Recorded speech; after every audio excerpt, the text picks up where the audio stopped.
Hi, this is the 2021 Civil War reenactor. I'm new to reenacting, but I wanted to provide a video that would give some instruction, because when I got going with this hobby, there was some instruction given, but not a lot of detail. And so hopefully this gives you some detail if you're interested in the hobby and are taking a look into it.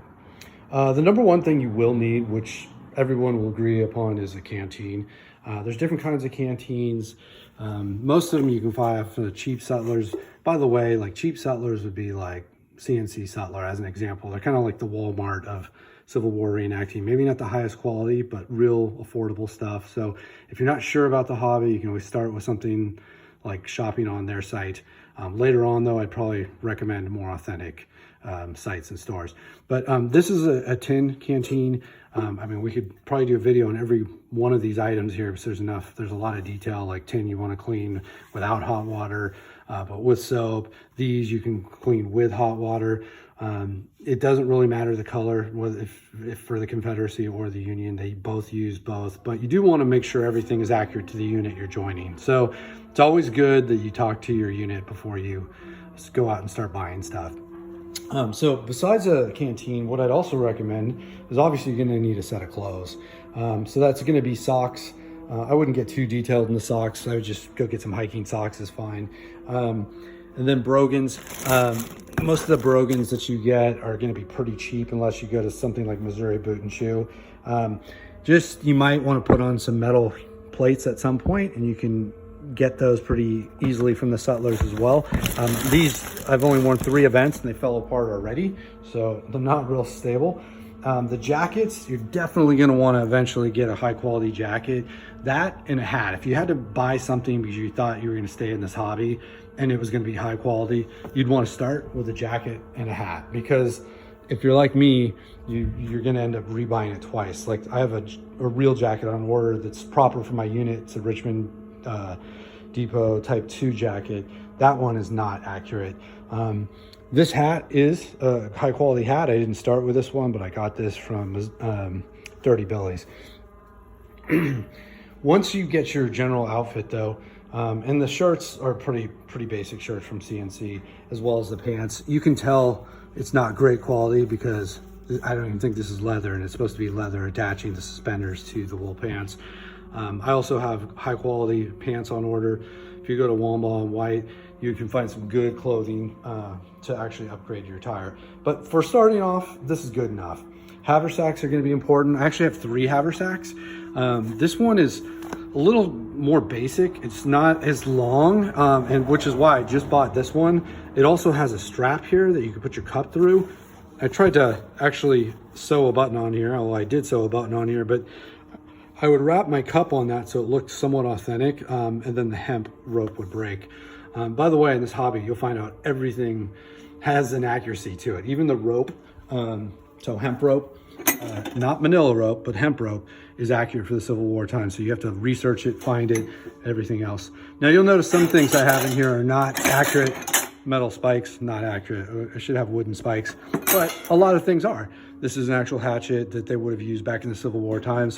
It also has a nice little hammer on the end, which is handy for hitting those spikes in. This is an actual kind of pot that you would see. It's actually from the 1850s. My wife found it, so that's really cool. I fill this up with water and I use it to clean my rifle, which is going to be something you do after every battle. In here, you'll need to have a cup, at least one. I prefer tin for everything just because it's more accurate. I actually like just the regular utensils versus getting a 3-in-1. A 3-in-1 is basically this. You know, it's kind of looks like your traditional pocket knife with the handy devices. But these were used by officers, not realistic for a private, which I'm portraying. In here, candle lantern, really cool. Also makes it authentic if you're going to the restroom or something, you know, you're not pulling out your cell phone and kind of ruining the experience. So that's nice. I have some extra rope just in case I want to tie this around a bedroll and carry it into battle. Frying pan, you can get those as well. I'd recommend a bag for your car later. So there's a lot of soot that gets on that thing, which I learned last event. These poles are not super authentic in terms of Civil War poles. I'm going to change those out with real kind of branches in the future, but it attaches to my dog tent, which I have essentially in here, and that makes a nice little dog tent. Dog tent was realistic for the soldier, or maybe just no tent realistically. I have a lot of these bags here. This is good for the food. I'll probably do a separate video on food, but whatever you're gonna put in there, cornmeal, apples, you know, try to go with realistic stuff. In the South, peppers were common as well. Peanuts I put in there, and because I boil them at night. I also smash up green coffee beans. If you can, you do that with your bayonet, although the ones you get now are from Nicaragua, not from Virginia like back in the day. They're a little bit hard to smash up with the bayonet, but those are handy to have, and they help create a realistic impression. And then in here, you have all your other stuff that you might use at an event. Now, some of this is kind of farb, so that's why I put in this concealed box. The farb stuff would be like fire starters. You want to have that handy. I also have like a rag, a little more of a modern rag. These are period correct handkerchiefs. I use this to cook with just because it looks better. Cleaning kit, that's definitely farb. I did try to clean my musket the traditional way with sweet oil and using a screw, but I lost a patch, and I don't think I'm gonna ever do that again. You do want to have like some basic tools available. If I can get this open. You'll want to have like a 3-in-1 tool like this. In here, I'm not going to worry about monkeying around with that. I have a piece of leather though that you can put in the cone when you're cleaning it so water doesn't spill everywhere. In here, I've got matches. It's handy. And these are just part of the impression for the public, really. But I put them out on my blanket when the public's coming by, like a mirror, Bible. This is from Etsy. It's actually from the 1850s. This is from Fort Scott, and this is toilet paper. That came out kind of towards the end of the war, but it's still kind of nichey and cool. Original playing cards. And now these are definitely farb, which is cleaning supplies, but if I have to go to the restroom, it's nice to have something like that. And then here are the other things that I conceal that are farb related. Ballistol for the musket cleaner, a lot of pipe cleaners, air. If you get a patch stuck down there, you're gonna wanna blow it out with some compressed air, and a couple garbage bags in case I have to throw something away. These I also keep in there. This is period correct. This is sleeping cap I got off a blockade runner. This scarf is something I got from the UK, which is handmade. I can get you those details if you wanna reach out to me directly. And then I usually have just one extra shirt. I used to bring a bunch of extra shirts. You don't need that. This is Civil War. You're trying to reenact the real thing. You might need one shirt that you're wearing plus your gear. I didn't know even basic stuff. Like, do I show up in my gear? Do I not? I actually do for the most part, or at least I used to, and it's fine. I mean, you don't necessarily need to put all your accoutrements on, like I think I showed up the first day with all this stuff on and people are kind of looking at me funny.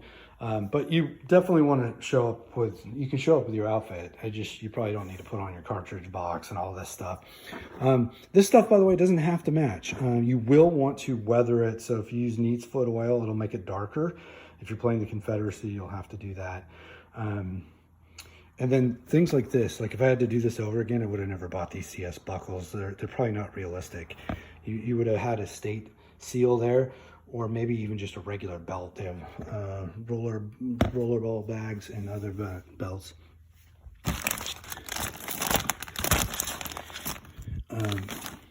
Most of the other stuff in here, such as like the bayonets and the scabbards, I went with black purposely because I found out that was actually more realistic. I first had purchased this so that it would all match, but one thing for the Confederacy, you don't have to match. It's actually unrealistic to match everything.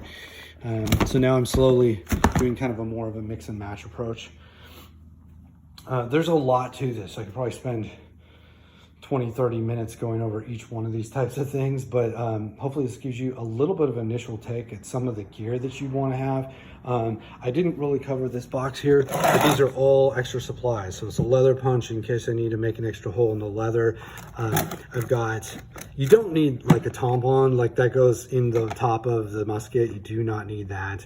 Some of the things I don't really use, I'm trying to think of, you only really need one of these to help measure your gunpowder. You do not need to take apart your musket beyond taking off the lock plate and maybe cleaning the inside of the lock plate. Nobody ever explained that to me, so I thought I was gonna have to like take apart every spring in there. If you're new to this hobby, just reach out to me and I can tell you maybe what's required and not required. But it's super fun event. I hope this is helpful and get you going.